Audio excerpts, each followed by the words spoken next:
Long-awaited reforms to provisions for special educational needs. Now the government unveils new funding. We ask who will benefit and who will not. Fewer children in England with special educational needs and disabilities are to be given education, health and care plans under long-awaited reforms announced by the government. Only SEND pupils with the most complex or severe needs will get EHCPs from the end of the decade. But millions more will be able to get new individual support plans, which could see them access psychologists and therapists in schools.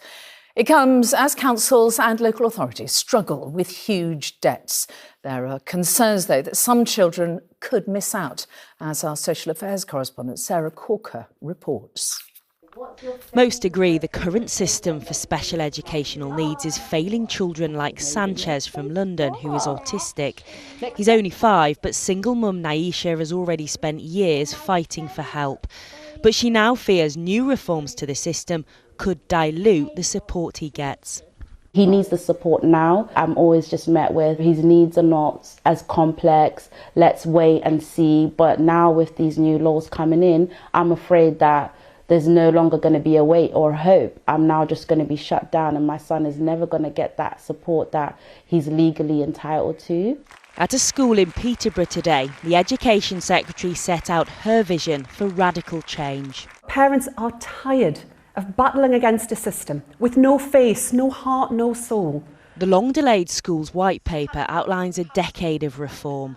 Education, health and care plans are legal documents setting out the extra help children are entitled to.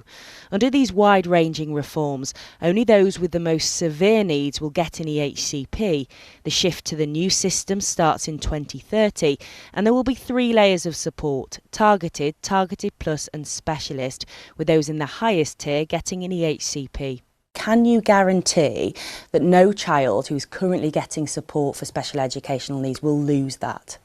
So I do completely understand the concerns that parents have, even though they know the system isn't working. When you talk about change and when you want to make change happen, that is a worry, and it's why we've taken the time to listen to parents, to involve them in all of this, and there's more consultation to follow. But that doesn't sound like a guarantee to me, which is what people want. So what I can say is that their children will get better support, and that there will be more support available more quickly to a bigger range of children than is the case right now. Or you want to do the leave?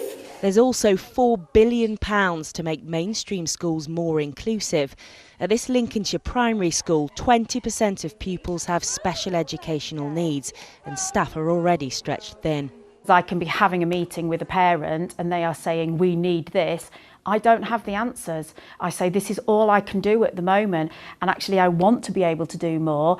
I find that the barrier is that either I don't have the money to do it or I don't have the people to go to because it's just not there. The success or failure of these reforms will depend on resources for schools. Do you think there is enough funding in this?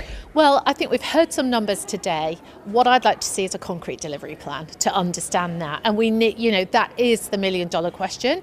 This system is not going to cost less. This is a complete system overhaul, but improving outcomes for children and getting to grips with soaring costs will be a difficult balance to strike.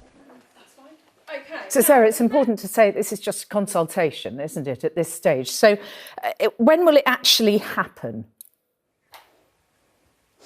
Well, the changes will be gradual. This is a decade-long plan, and I think that shows just the complexity of the problems. In fact, the Prime Minister said today that this is the issue that comes up most during Prime Minister's questions from all political parties from all parts of the country. Now, the thinking from government is clear here. They want early intervention and more inclusion in mainstream schools. But the scale of the task is vast. 1.7 million children in England currently have special educational needs. And the costs are soaring. £15 billion is the projected amount that will be spent on SEND provision this year. Now, the plans here are bold, they are radical, but they're also, some of them will be unpopular. And I think the main point of contention, as you say, is around the education, health and care plans being reserved for those with the most complex needs.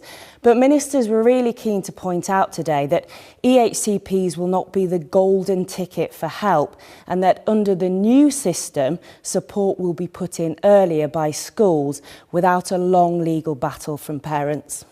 OK. Sarah Corker in Peterborough, thank you. And if you have a child with special educational needs, there is much more information on our website about what the changes could mean for your child. So head to itv.com/news for that.